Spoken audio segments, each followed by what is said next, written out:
Hey guys, in this video I will show you how to activate Windows 10. Alright, let's begin. Start on your desktop.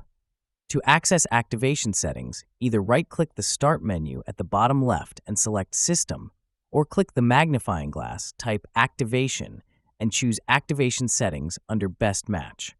This opens the activation window. Activating Windows removes the watermark in the bottom right corner and gives access to customization features like themes and desktop backgrounds.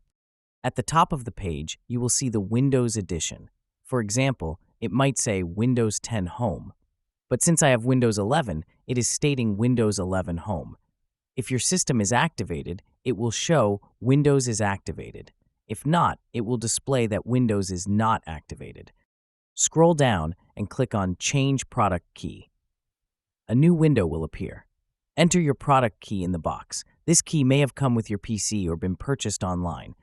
Once entered, click Next and follow the prompt. Make sure your PC is connected to the internet, as the activation process requires an online connection.